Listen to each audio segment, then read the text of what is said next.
Welcome everybody to the Spa Francorchamps circuit in Belgium for round 14 of the 2019 BRDC British F3 Championship. This is the second of 3 races this weekend, the first of which took place yesterday at about lunchtime yesterday in damp but drying conditions, and it produced a fantastic race, as Spa Francorchamps often tends to do, and we expect today's 2 races to be no different at all. This is the ever-exciting reverse grid race. The result of yesterday's race flipped on its head, forms the grid, and Neil Verhagen is on pole position with Pavel Ravichanka alongside him, 2 regular frontrunners who had bad days yesterday. Nazim Azman and Andreas Estner make up row number 2. Andreas Estner making his return to the championship, having not raced with us last time out at Donington.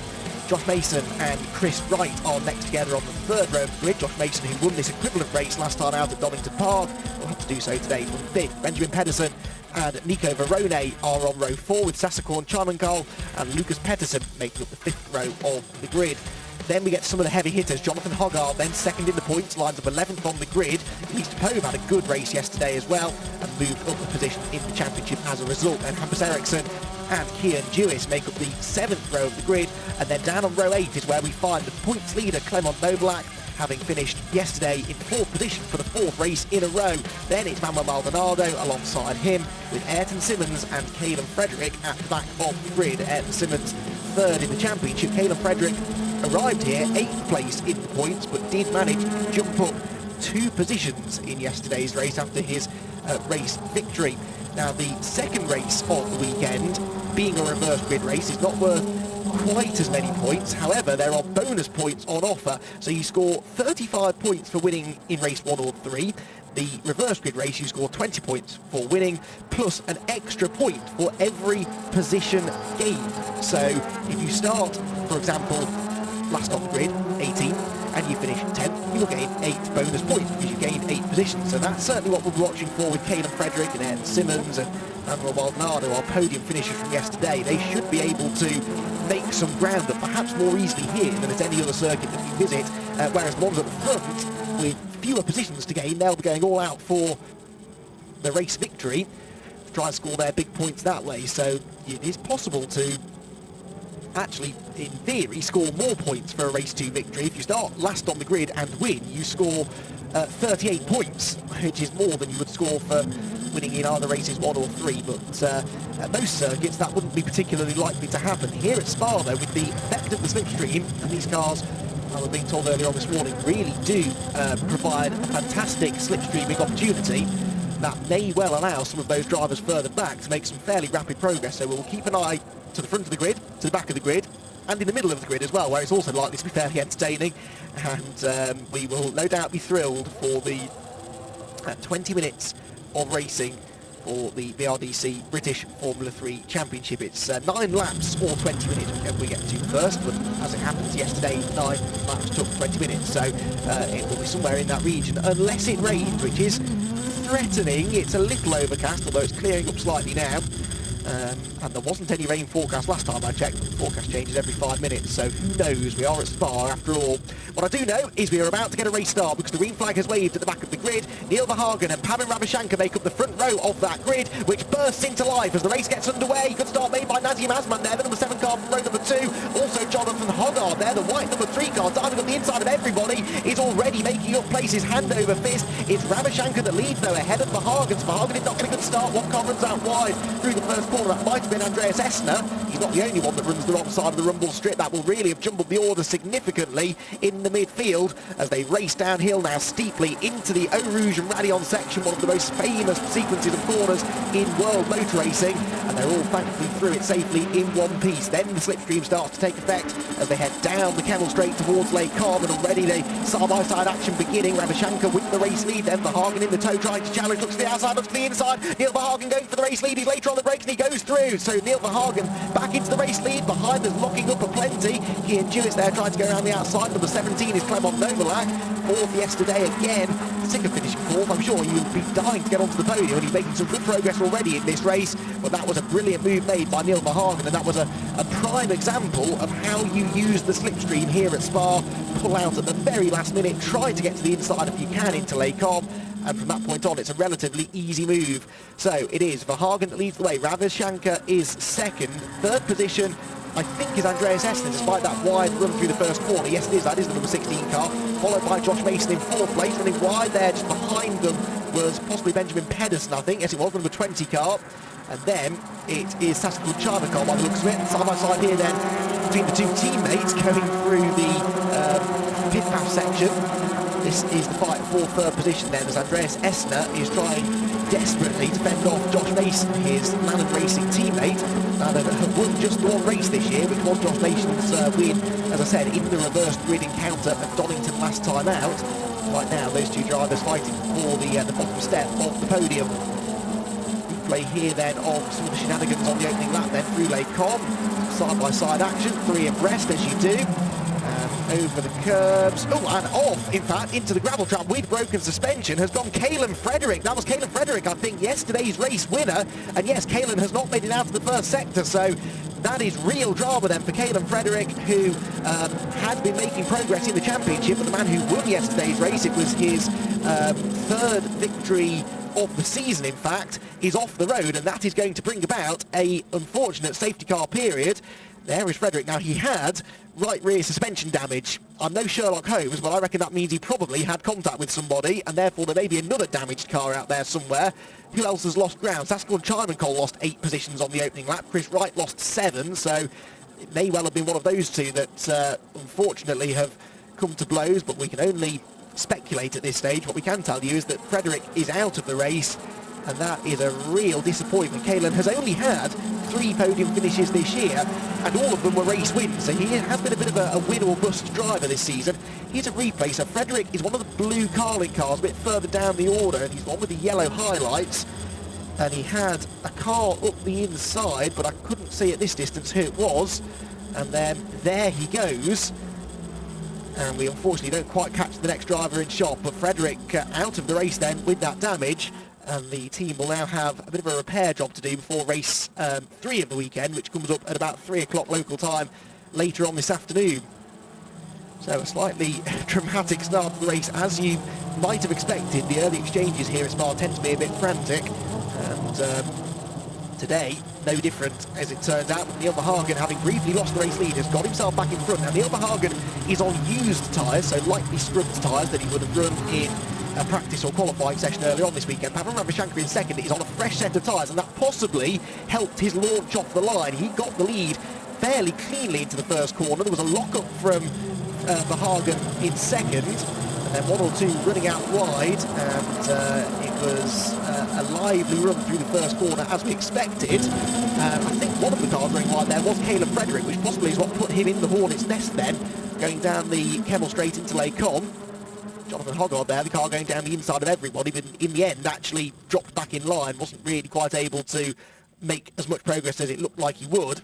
So the end of the completion of the opening lap then, it's Neil Verhagen that leads the way. Ravichanka is second, Josh Mason third, so he did get ahead of Andreas Essner in the end, who's down to 4th position. Then it is Benjamin Pedersen from 7th on the grid to 5th. Nicholas Verone is 6th now on the grid, whilst Nazim Asman unfortunately dropped down 4 positions. He's now down to 7th, having started in 3rd place. 8th is Ulysse Topov, 9th is Jonathan Hoggard, and Clement Novalak already up 5 positions. Now, Clement Novalak is very good at doing this. He has, at every single one of the meetings we've had so far, with the exception of Donington last time out, he has finished either 1st or 2nd in race 1, and then been able to really claw his way up the grid in race 2. He went from last to 6th in the reverse grid encounter at Oulton Park. Did the same again then, near enough at Stettin. He started 2nd to last and finished 6th. Then started last and went to 9th at Silverstone. And as I said, that trio of 4th place finishes last time out at Donington Park. So it's not unheard of for Clement Novalak to make lots of progress in these reverse grid races, and therefore also be able to pick up lots of extra championship points. Right now he's gained 5 positions, so for finishing in 10th place, which I don't think he will, I think he will continue to probably gain some ground, but if he finished 10th, he scores 6 points, plus another 5, and it almost doubles his points haul, so well worth getting those bonus points if you can. Judging by the way that the field is bunching up, it looks as though we're about to go racing again, and indeed the lights are off now on the Audi R8 safety car, and so Neil Verhagen is about to try and execute the perfect race restart, which is easier said than done, but if he can do it, then break the toe, he may well be able to escape and pull away into a relatively easy victory. Neil Verhagen has yet to win a race this year as well, actually. He's had 3 podium finishes, and he's been fairly consistently in the top half dozen most of the season, but yet to win a race. So Verhagen, who gained this pole position slot after having contact in yesterday's race, which damaged the front wing. He had to make a pit stop, replace the front wing, and that meant he rejoined about 20 or 30 seconds behind everybody else. Was able to gain some of that title, but no more positions gained, and that means that he starts from the back for the reversed grid encounter, which of course has actually worked out rather in his favour now, and he's already pulled the plug, so we are back up to speed. There is no overtaking allowed though before the start-finish line. Oh, and a big lock-up for Josh Mason, and indeed for his Landon teammate Andreas Hessner behind him, so that was all a bit ropey going into the bus stop chicane. As we come through there to complete the second lap of the race, we are back underway, and Neil Verhagen, with a look at that lead that he's got, he's already over a second clear of Ravichanka as they cross the line. Third place for Mason. Then Hessner and Pedersen in line behind. A big lock-up as well there for Nazim Azman, who runs out wide. That will allow Ulis to Pogue up the inside, and he might even lose another spot to Jonathan Hoggard. Jonathan Hoggard, remember, is second place in the championship on 273 points. Clement Novalak is leading the points on 309, and he's only one position behind him, so any positions Hoggard can gain here will be hugely beneficial, but his big championship rival is right behind him, Clement Novalak, fighting for 9th and 10th positions respectively. Race leader weaving around to try and break the toe, but it doesn't look as though Ravichanka's been able to do that. Josh Mason is already ahead of him before they hit the brakes, and then the race leader has a big lock-up as well. Did he make the corner? Yes, he did just about, but he certainly will have had a bad run through the Lacom sequence, and that may well have flat-spotted the tyre. There seems to be a lot of brake locking up going on in the early stages here. These cars usually are not that hard to slow down without locking up, but you're going from such high speeds here at Spa into such big braking zones that it's very easy to lock up, and once you do flat spot the tyre, you tend to find that flat spot every time you hit the brakes, and it only gets worse. So they need to be a bit careful with their front tyres locking up, but it certainly hasn't slowed Verhagen down particularly. Mason in second doing his best to go after him, with Ravichanka now down to the third position on the podium. There's Kian Jewis racing away with Chris Wright behind him, the number 35 car. Racing to the pit path, and Jonathan Hoggard goes around the outside of Nazim Azman. That was a nice move and a significant move as well. Puts him into 8th place now, and there is a car between himself and Clement Novalak. And of course Hoggard started a few positions in front of Novalak as well, so Novalak is actually on course to score more of these bonus points than Hoggard is right now, so Jonathan needs to try and select an extra gear here and move further up the pack if he can. They now start to pick up the speed again towards this daunting left-hander at Blanchimont. Eau Rouge gets a lot of the love from the drivers and spectators alike here at Spa, but that means that Blanchimont sometimes is a little underrated as a corner. There's plenty of runoff area now these days at Blanchimont, but so there needs to be, because it's such a difficult corner round the outside. This is a difficult move to make, but it's a brilliant move that's just been made by Nicholas Verone. It may only be his second appearance of the season, but he is a feisty racer, and look at the move that he made around the outside of Benjamin Pedersen to move into the top 5. Verone, along with Andreas Hessner, actually, the Lannon driver, both guested in the championship at Silverstone, and it was Verone who had the best result, 4th place in this reverse grid encounter. A shuffle there at La Source, and as though Kian Jewis was trying to take advantage of the situation developing in front of him.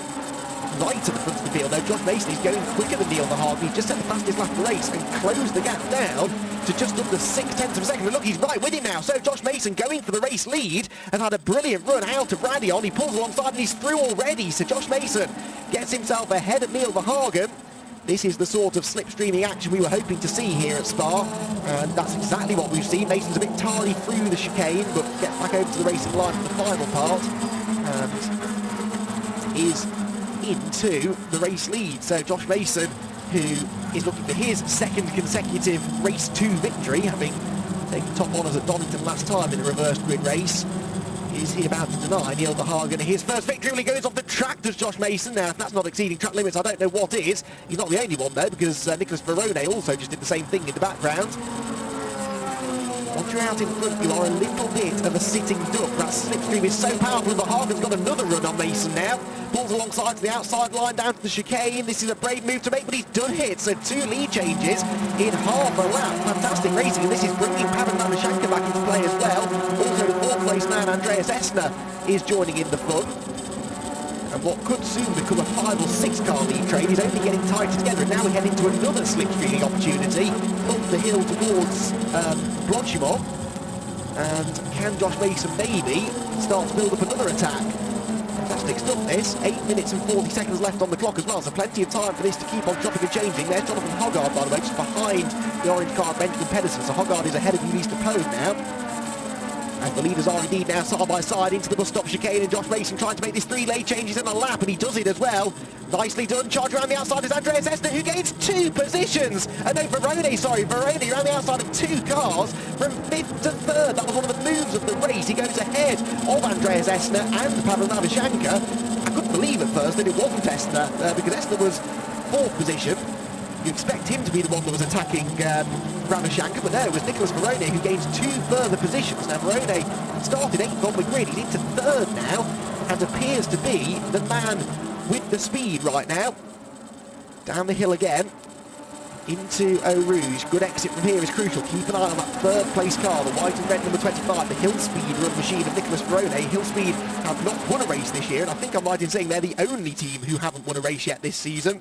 So can Nicholas Verone bring them their first winner's trophy? Well, his teammate Sasa Cornchardman is trying to prevent him from doing that right now. He's attacking for 3rd, as Benjamin Pedersen was also having a peek at the inside of Andreas Essner, but couldn't quite find the gap big enough to slip his car through. One car runs wide. Who was that going off? Wasn't Hoggard, was it? It was a white red car that was running somewhere around the 7th position, which is where Jonathan was. See if we can check in on that number 3 car. No, there is Hoggard just behind Pedersen, so there's another car a bit further down the order running wide. Here's a replay now. Look at the car at the back of the group. The number 25 car charges around the outside. We were focusing on the race leaders, and suddenly Nicholas Verone comes out of absolutely nowhere to go from 5th to 3rd and immediately latch onto the gearbox of Neil Verhagen in 2nd position. Neil, though, is doing exactly the same thing now as Josh Mason. Neil seems very good through that double apex left-hander at Puon, but he got too close there. Lost downforce on the front end of the car and blocked up going into the pit path, so he ends up dropping back a little bit, but again, that slipstream will start to bring you back onto the tail of Josh Mason. Spa circuit, as we've discussed, has a bit of everything really. It's got some high-speed corners, some low-speed corners, some medium-speed corners, and so it's a bit of a compromise on setup. They want to run the cars as trimmed out as they can, because this part of the circuit can really gain some time, and that's where Jonathan Hoggard is about to overtake for 6th position, gets himself past Pedersen. You know, Pedersen hangs on round the outside through Francorchamps. That takes some doing, and the orange car will stay ahead for now. But oh, and look at Depot there under pressure from the 17 of Novak. So Novak's got himself ahead of Asman on this lap. The 7th car there, you can see slipping backwards into the clutches now, the green and white of Kia Jewis, who's also got the 33 of Manuel Maldonado behind him. Now Maldonado finished 3rd yesterday and hasn't really made the progress that his fellow podium finishers have done in this race. He's looking at the inside of Jewis, though, who's looking at the inside of Asman as well. Jewis makes the move, so too does Manuel Maldonado.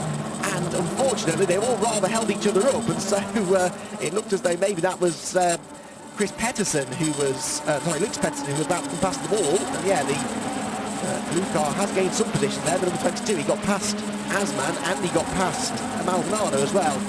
Maldonado stays exactly where he was. That's my setup point. Because it's such a high-speed circuit, you want to run with the lowest possible downforce setting you can. But that might then mean you're struggling a bit through some of the corners. It looks as though Verone's car is picking a straight line then, because again he drives straight past Neil Verhagen for 2nd position. So Verone looking for his first ever British Formula 3 race victory. He's into 2nd place now. Oh, he locks up, he's working away on the wheel. You can see the bumps there, and he dropped down the hill into Brussels, the long right-hander. Then work their way back down the hill again from the highest point of the circuit to the lowest point down here at Puon. This roller coaster ride of a trap there. The Hill Speed car then in 2nd position, chasing the Lannon machine. It's 3 different teams in the top 3 actually. Lannon from Hill Speed from Double R. Neil Verhagen then, but then you've got the Navashenka car next to the Double R machines, trying to also gain some ground again, having lost out a bit over the last couple of laps. Andreas Essner behind him, Lannon driver, and then the Douglas entry, first of 3 Douglas cars here this weekend, is Benjamin Pedersen in 6th position. Robert Noblack then, having now got into 9th position, is 2 places behind his big rival Jonathan Hoggard. In fact, he's 1 place behind Milton Hargard because he's got past Julius Popov on this lap as well. So Clement Noblak into 8th position now, closing in on this group. So this is the top 9 cars basically in the same shot, and now Nicholas Verone's trying his outside move again into the bus stop. Not close enough this time, but he'll have a better exit from the corner because Josh Mason is a bit wayward. Runs out over the curb, much better exit there for the second place man, but surely the race leader Mason will defend the inside into La Source. 3.5 minutes to go, so 2 laps remaining in what has been a thrilling 14th round of the BRDC British Formula 3 Championship. Again, Verone looks from the outside to the inside, trying to carry the speed down to Eau Rouge. You don't really want to pull out of the slipstream until you're out of Eau Rouge and heading over Radion, because you can't really run side by side into this sequence of corners, at least not without risking contact, and pretty much the worst part of the circuit to be banging wheels. So he stays in line. Only a car length behind, and already you can see the slipstream taking effect. So Nicholas Verone surely is about to start challenging for the race lead seriously. Josh Mason will drive to the inside line to try and defend. Verone to the outside, wheel to wheel, carries the momentum. Can he drive right round the outside? He's trying desperately to get back in line, but Josh Mason won't give up without a fight. They run side by side into Lacombe. Round the outside goes Verone. There's a tiny bit of contact. He's through, but is there a puncture on the right rear corner? No, I think he got away with it. It was just a slide there as he desperately tried to get into the next corner in front of Nicholas Verone with another spectacular move. Has got himself out in front, and now Neil Verhagen moves onto the tail of erstwhile race leader Josh Mason to try and find his way through into second place as well.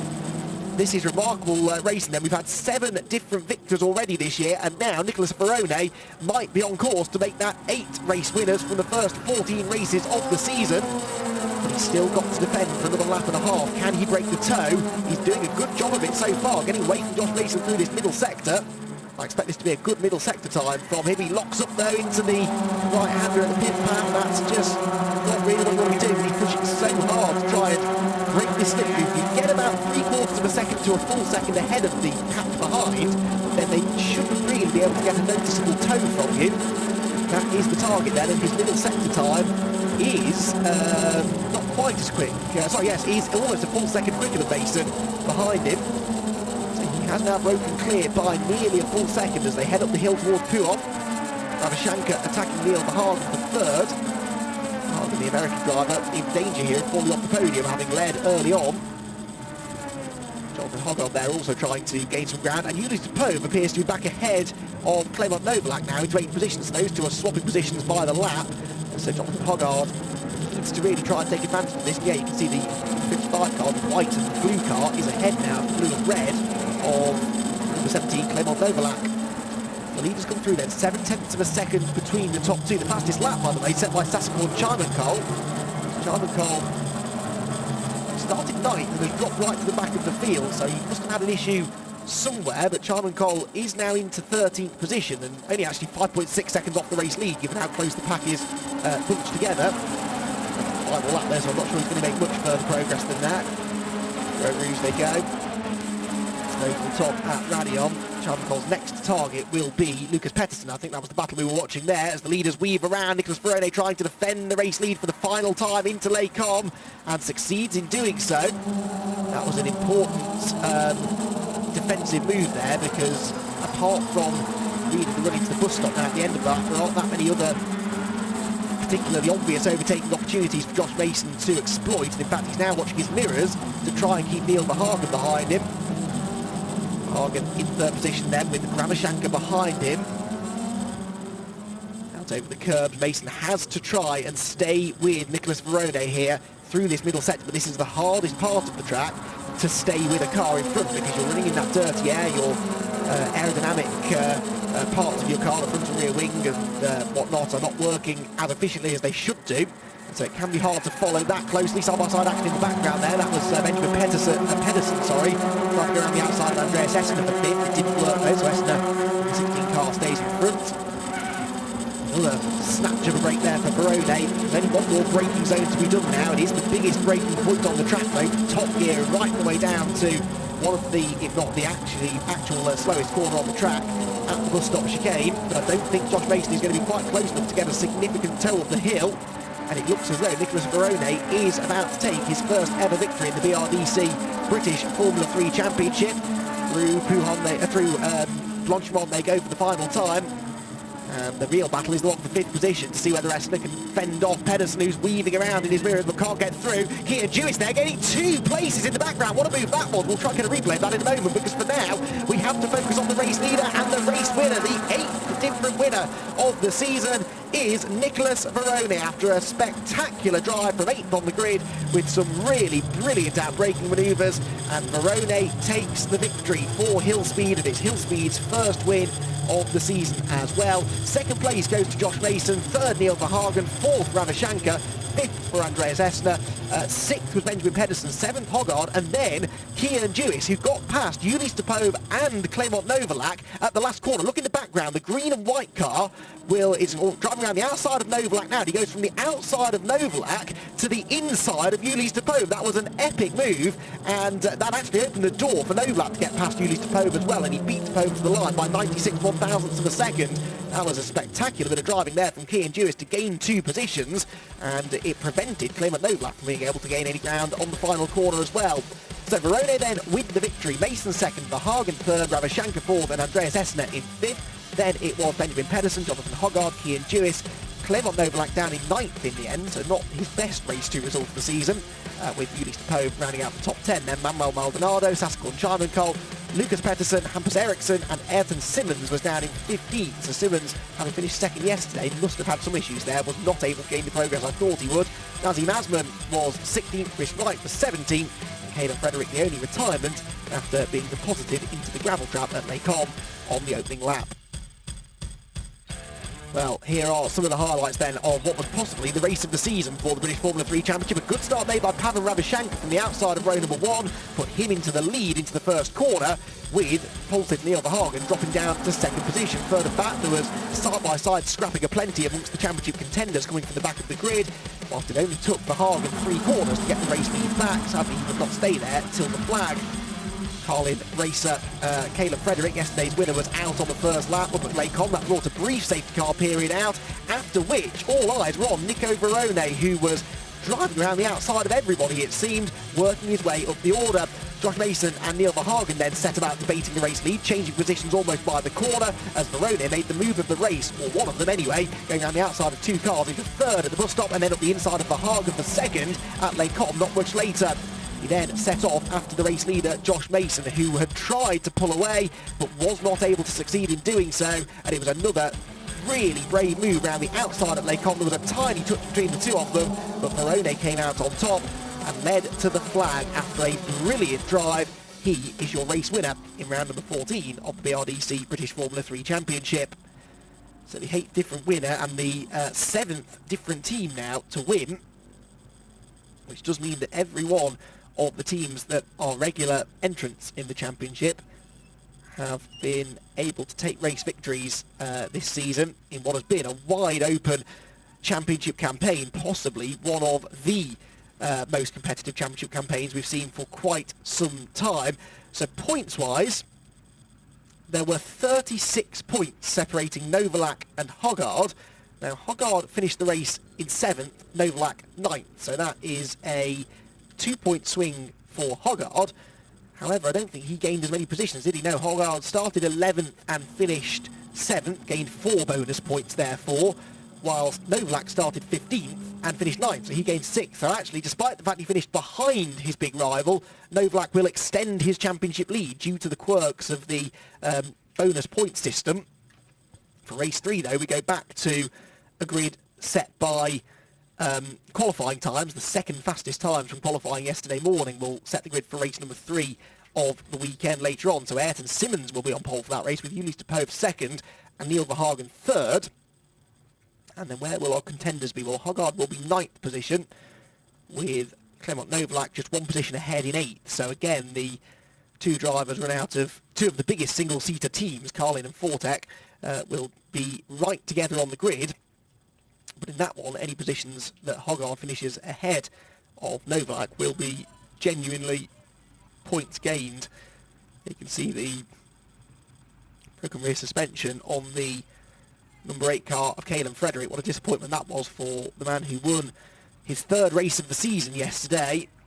But as I said, this win or bust season he's had, really. His wins have been sort of separated by non-finishes and 13th, 12th, 14th place finishes.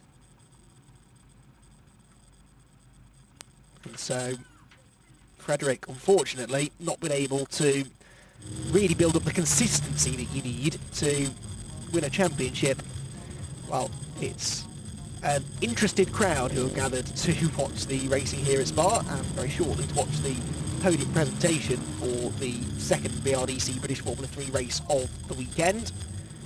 And as you can see, it's still not what you'd call a bright and sunny summer's day here at Spa, but it is at least an improvement on the appalling weather we had yesterday afternoon, where a couple of separate thunderstorms rolled through and absolutely soaked the circuit. Humidity is still very high though, 81% humidity, but it is still rather mild, 21.5 degrees track temperature.